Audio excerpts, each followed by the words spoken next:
The Chicago skyline glittered like spilled diamonds against the midnight glass, casting a cold, perfect light over the master bedroom where Autumn Grace slept, entirely at peace.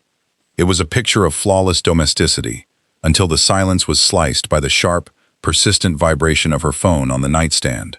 A 2 a.m. message that didn't just carry words, but the heavy, intoxicating scent of another man's cologne. Julian stared at the glowing screen, tracing the illicit words that confirmed his deepest, darkest suspicions, realizing in one shattering breath that the woman in his bed was a stranger.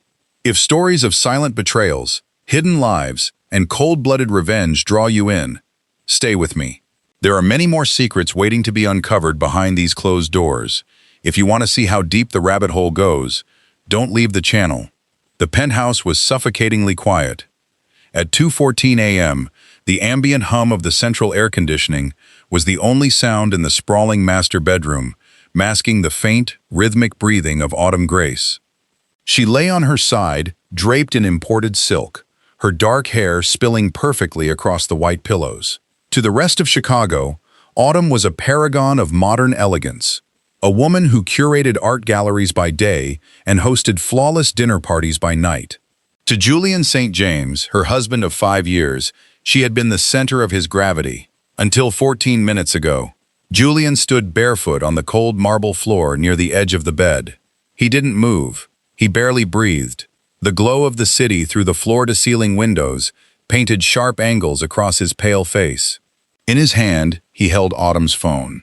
It had started with a buzz, a simple, innocuous vibration against the oak nightstand.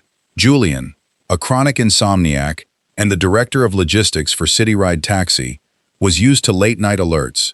Systems crashed. Drivers had emergencies.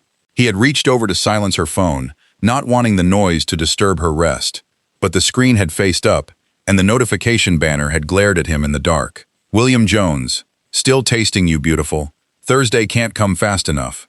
Julian had stared at the words until the letters blurred into meaningless shapes. Then, operating on a terrifyingly calm autopilot, he had used Autumn's thumb, limp and warm in her deep sleep, to unlock the device. What he found was not a momentary lapse in judgment.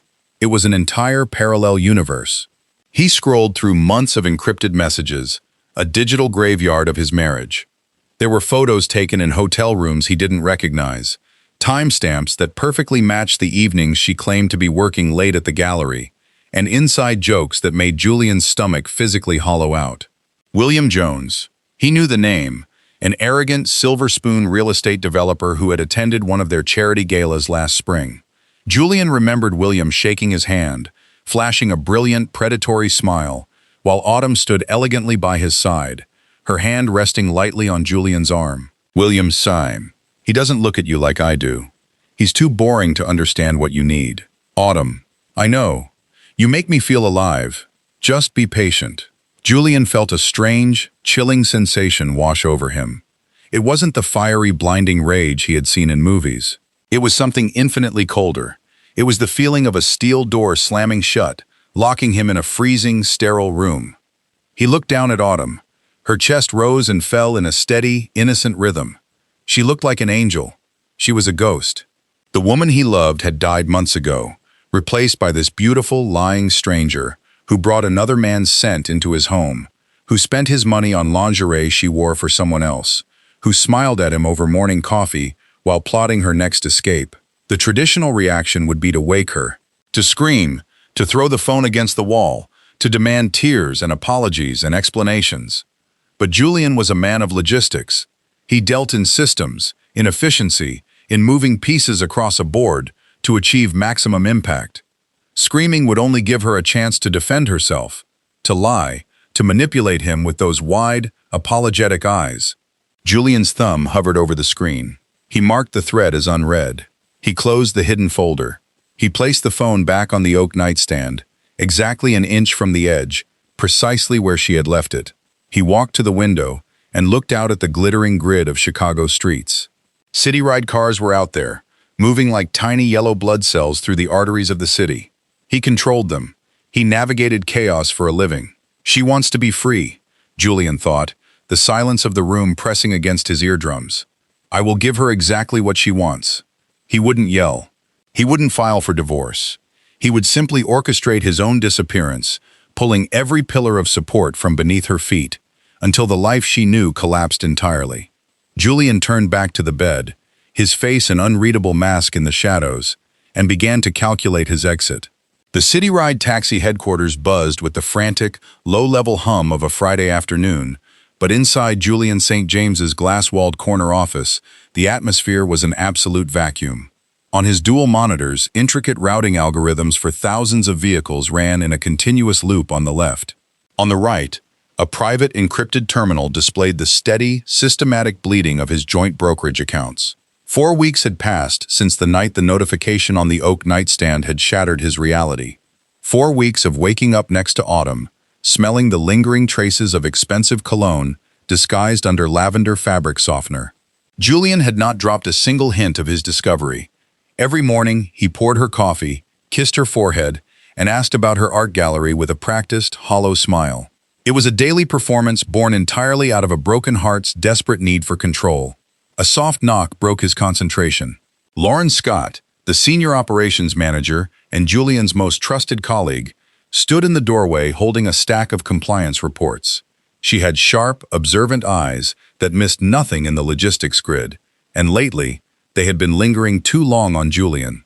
"The downtown sector is stabilized," Lauren said, setting the heavy folders on the edge of his mahogany desk. "But you've been staring at that secondary monitor for 3 hours, Julian. You look like a man trying to dismantle a bomb in the dark."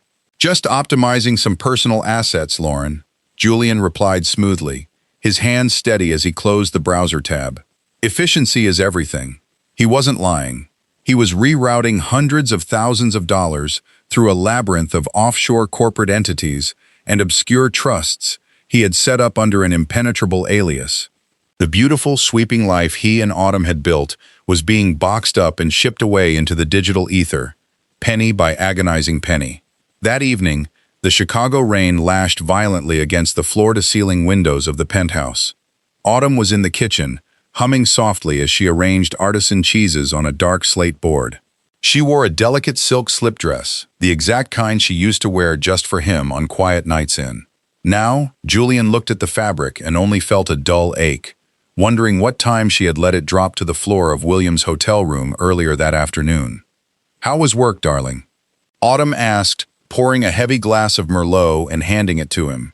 Her fingers brushed his, warm and familiarly soft. "Productive," Julian answered, taking a slow sip. The expensive vintage tasted like ash on his tongue. "We streamlined the entire western sector today. It's amazing how smoothly things run when you finally remove the dead weight." Autumn smiled, entirely oblivious to the sharp edge beneath his words. "You work too hard, Julian. We should take a vacation soon. Just the two of us to reconnect. Maybe the Amalfi Coast?" Julian looked deep into her eyes. They were wide, clear, and perfectly deceitful.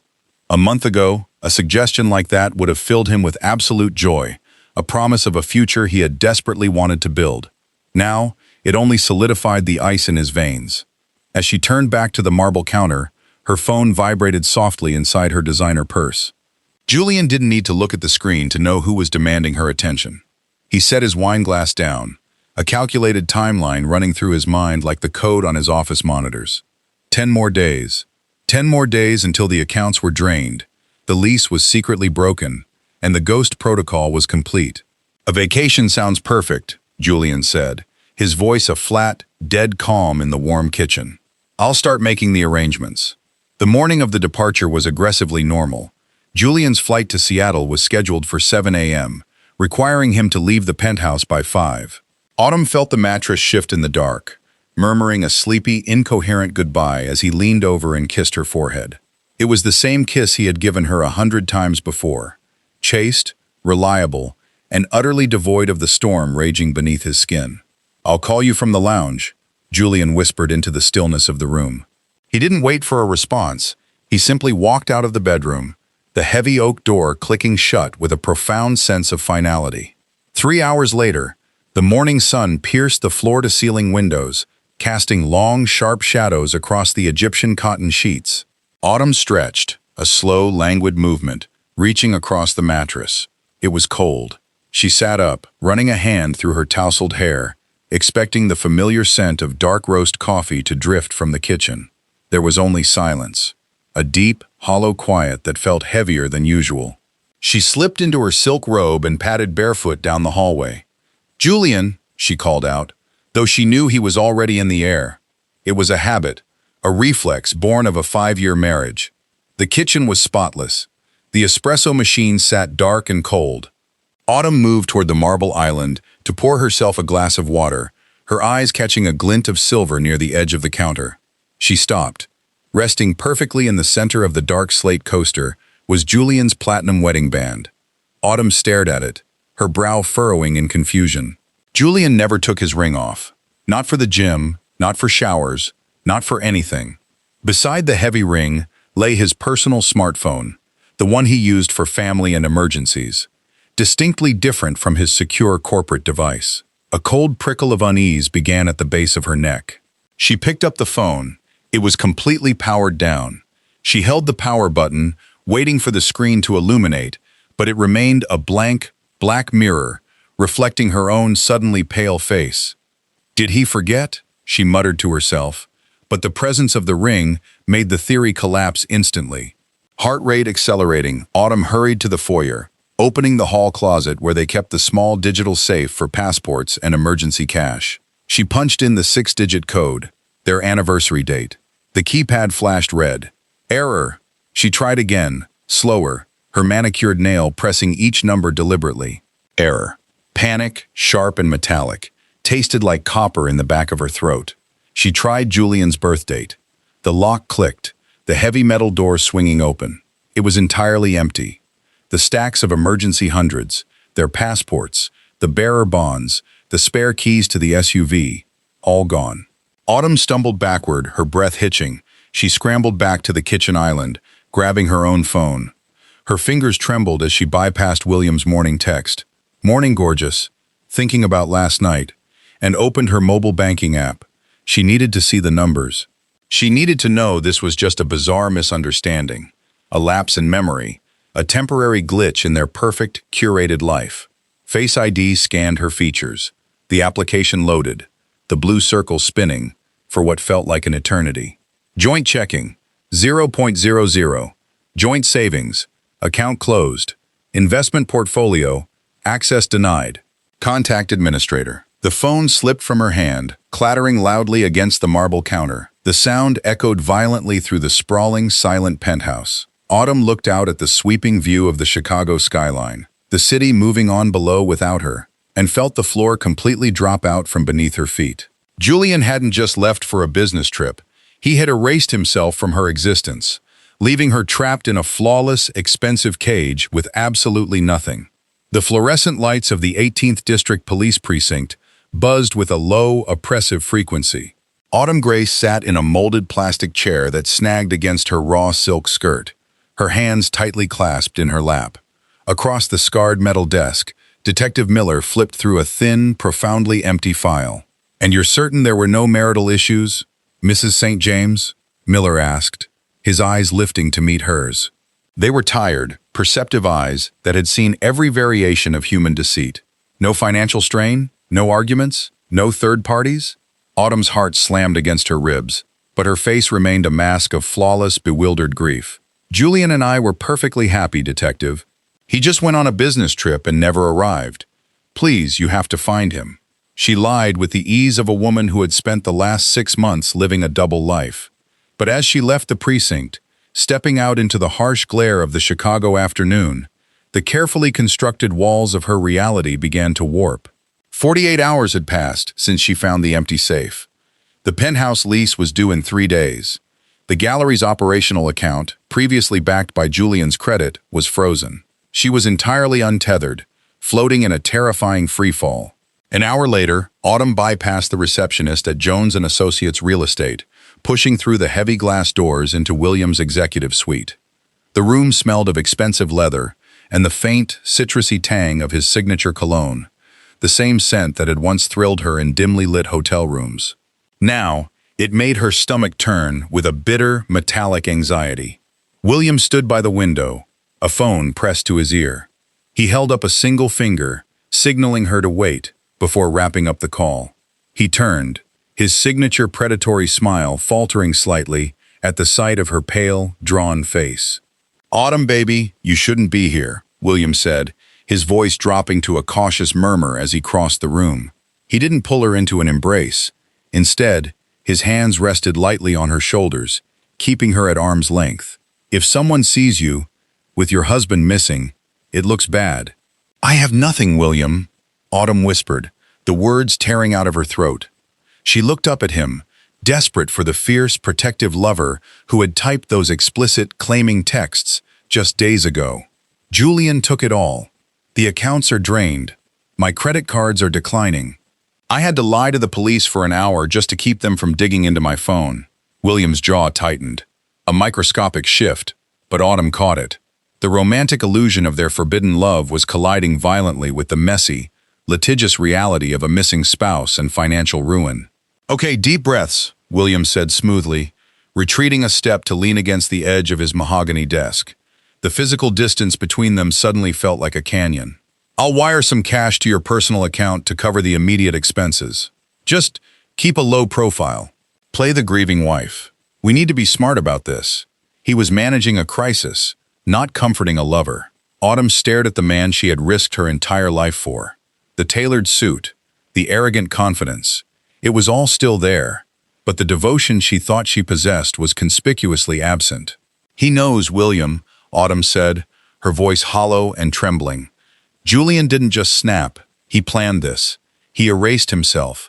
And if he knows about the money, he knows about us." William's eyes darkened, a flash of genuine irritation breaking through his polished exterior. "Julian is a mid-level logistics guy, Autumn. He's not a mastermind. You are panicking over a coincidence. Just hold it together." But as William turned back to his ringing desk phone, effectively dismissing her, Autumn felt the true, paralyzing weight of Julian's silence. Julian wasn't just a logistics guy.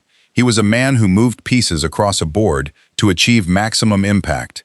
And Autumn realized, with a sickening drop in her stomach, that she and William were already trapped in his game. The Lumina Gallery in the River North District was Autumn's sanctuary. With its exposed brick, stark white walls, and track lighting that illuminated contemporary canvases, it was the one place she still felt a sense of control. It was Thursday evening, the opening night of a highly anticipated avant-garde exhibition. Autumn stood near the center of the room, holding a flute of sparkling water, forcing a radiant, unbothered smile.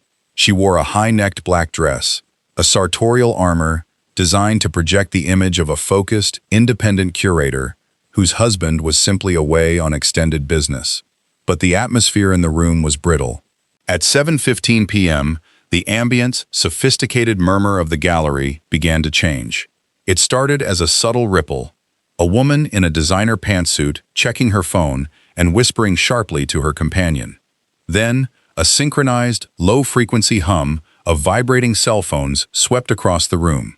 It was the sound of push notifications arriving en masse to the private inboxes of the gallery's board of directors, top-tier donors, and Autumn's closest friends.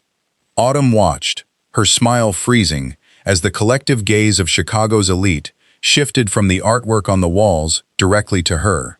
Near the entrance, a woman with sharp, observant eyes and a tailored gray trench coat stood completely still, watching the scene unfold. It was Lauren Scott. Autumn had only met Julian's senior operations manager a handful of times at tedious corporate dinners. Lauren had always been quiet, analytical, and fiercely protective of Julian's time. Now, she was here, sipping mineral water, watching Autumn with the cold, detached interest of a scientist observing a chemical reaction. Eleanor Vance, the chairwoman of the gallery's board, and Autumn's supposed confidant, breached the distance between them. Eleanor's face was pale, her expression an icy mix of disgust and profound embarrassment. "Eleanor, is everything all right?" Autumn asked, her voice tight, the sparkling water trembling slightly in her crystal flute. Eleanor didn't speak. She simply turned her phone screen around. It was an anonymous email sent to the entire gallery patron list. The subject line was blank. The body of the email contained no manifesto, no angry rants. It was just an impeccably organized PDF document. Autumn's eyes darted across the glowing screen, her blood turning to ice. They were the text messages, hundreds of them.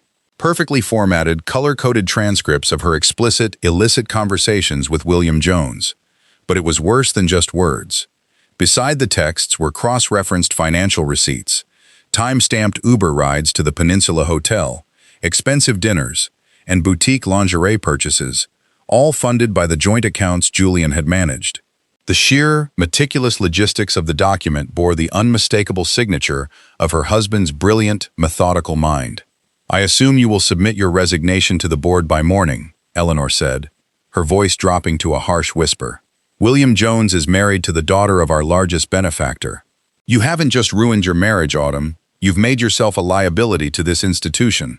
Eleanor turned on her heel and walked toward the exit. She wasn't the only one. Like water draining from a cracked basin, the attendees began to file out of the gallery. No one offered a word of comfort. No one made eye contact. They sidestepped Autumn as if she were carrying a plague. Within 10 minutes, the sprawling gallery was entirely empty, save for Autumn and Lauren Scott. Lauren walked slowly across the polished concrete floor, the rhythmic click of her heels echoing in the cavernous space. She stopped a few feet away from Autumn, whose breathing had dissolved into shallow, panicked gasps. "Julian was the best architect of systems I ever met," Lauren said quietly, her voice devoid of malice, which somehow made it infinitely worse. "He spent 5 years building a beautiful life for you, Autumn, ensuring every piece was in its perfect place. When you introduced a fatal error into that system, you didn't just break his heart, you triggered a total structural collapse." "Where is he?" Autumn choked out, tears finally spilling over her mascara. Tell him to stop, please." Lauren offered a small, pitying tilt of her head. "He's gone, Autumn. There is no one left to stop the sequence. The algorithm is simply running its course." Lauren turned and walked out into the Chicago night, leaving Autumn entirely alone under the harsh, unblinking spotlight of the gallery, surrounded by the hollow echoes of her ruined life. The courier envelope arrived at Autumn's temporary, sparsely furnished apartment at 9 a.m. sharp. It bore the heavy wax seal of a boutique corporate law firm located in the Loop. Inside was not a letter from Julian, but a sprawling 200-page legal injunction. Autumn sat on the edge of the cheap mattress, her eyes scanning the dense, unforgiving jargon. Embezzlement of marital assets, fraudulent transfer of funds. The documents detailed every dollar spent on her affair with William Jones. The hotel suites, the Michelin-starred dinners, the vintage Cartier watch she had bought him for his birthday.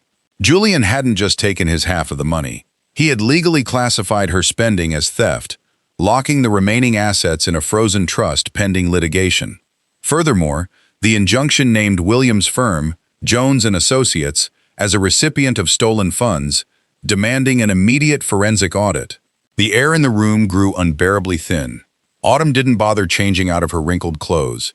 She grabbed her coat and hailed a cab to William's corporate headquarters, desperate for the protection he had always promised her in the dark. She didn't make it to his executive suite this time.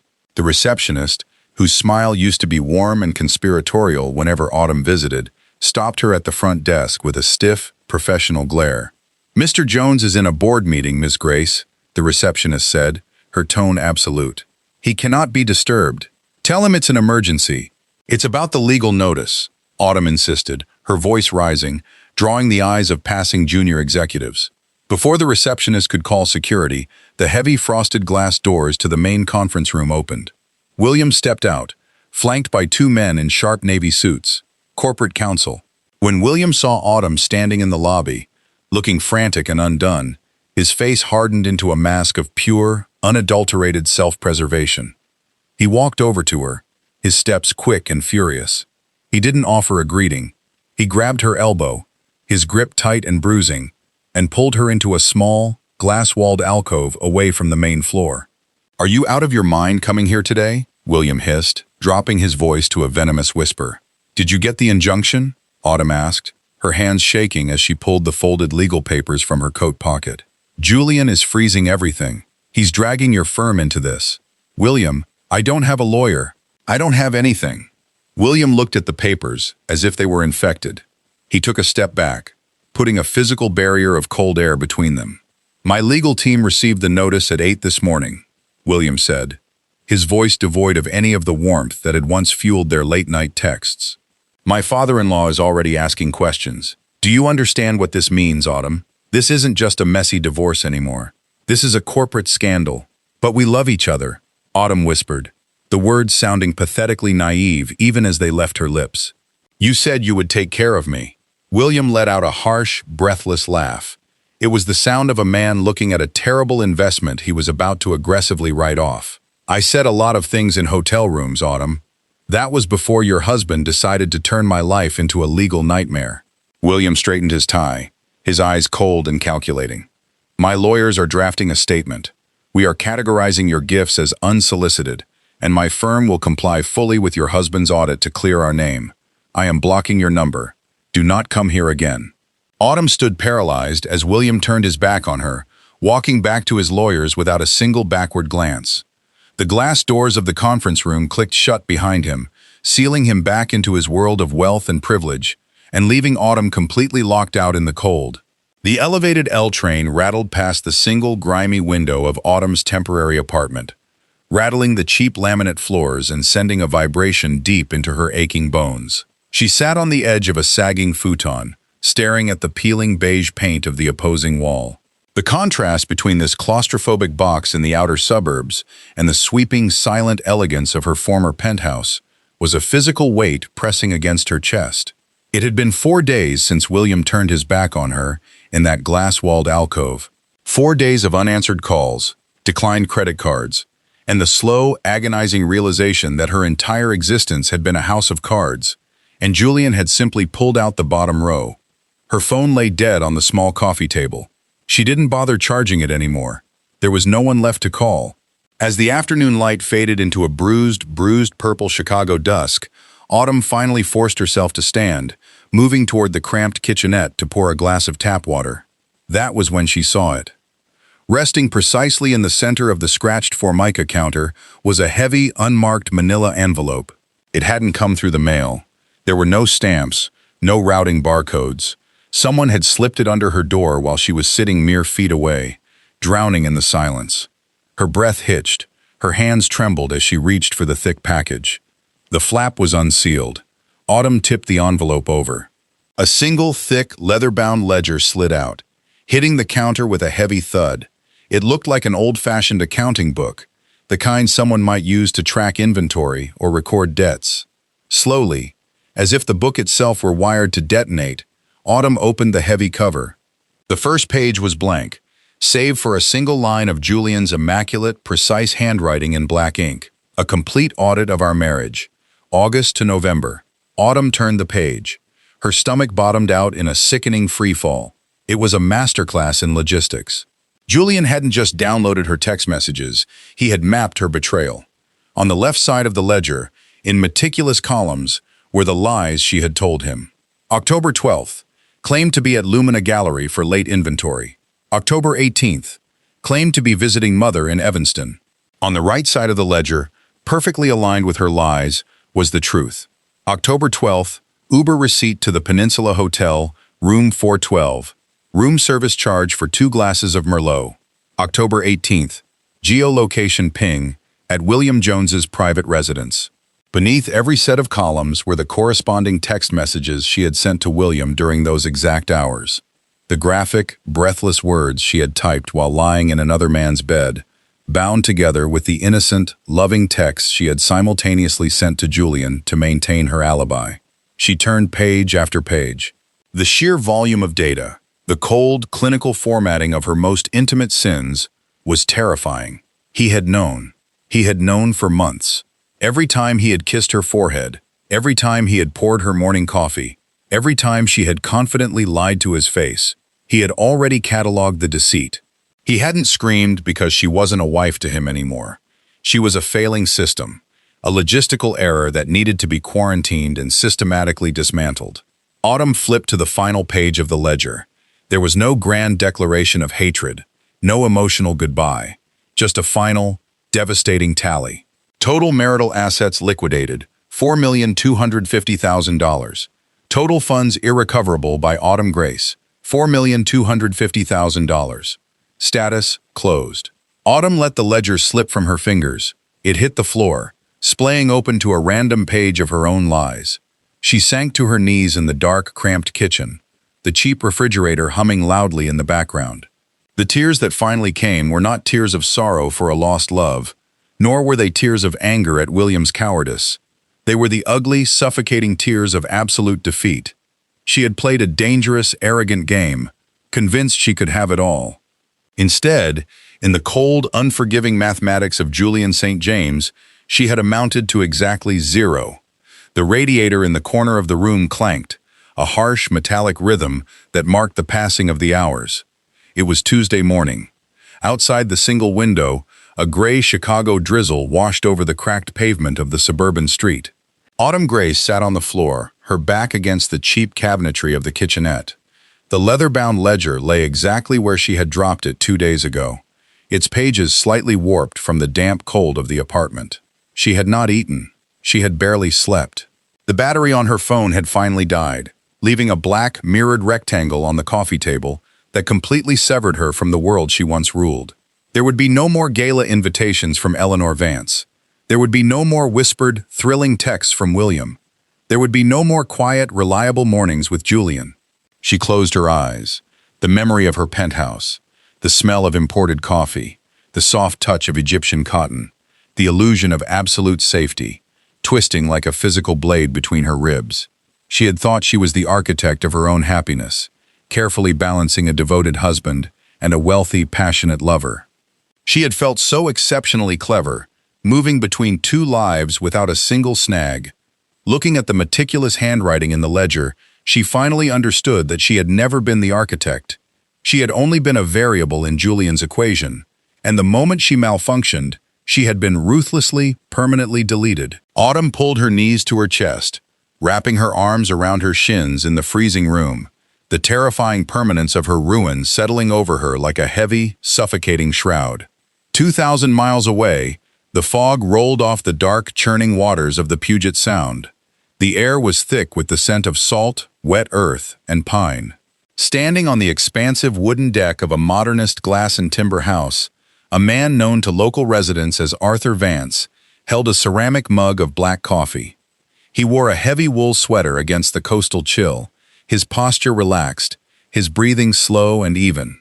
Inside, his laptop sat open on a reclaimed wood dining table. There were no tracking algorithms running. There were no offshore accounts actively draining. The ghost protocol was complete. The final transfers had cleared. The new identity was ironclad, and the life of Julian St. James had been effectively buried in an unmarked digital grave. Arthur took a slow sip of his coffee, the bitter warmth spreading through his chest. He looked out at the jagged coastline, watching the relentless crash of the waves against the dark, jagged rocks. There was no triumphant smile on his face. He felt no surge of vindictive joy. Revenge, he had learned over the last several months, was not a fire that kept you warm. It was an ice storm that froze everything it touched, preserving the landscape only by killing whatever was left alive. He thought of Autumn, just for a fleeting second. He pictured her in whatever dilapidated room his algorithms had mathematically cornered her into. A ghost of an ache flickered in his chest, a phantom pain for a marriage that had died long before he walked out the door. But as quickly as the thought came, he filed it away, locking it in a secure vault in his mind, alongside his old name, his old city, and the man he used to be. The wind picked up, scattering the dense fog to reveal the sharp, clear line of the western horizon. He lowered his mug, turning his back on the east forever, and walked inside. The heavy glass door slid shut behind him, sealing the quiet, absolute peace of his beautifully empty new world.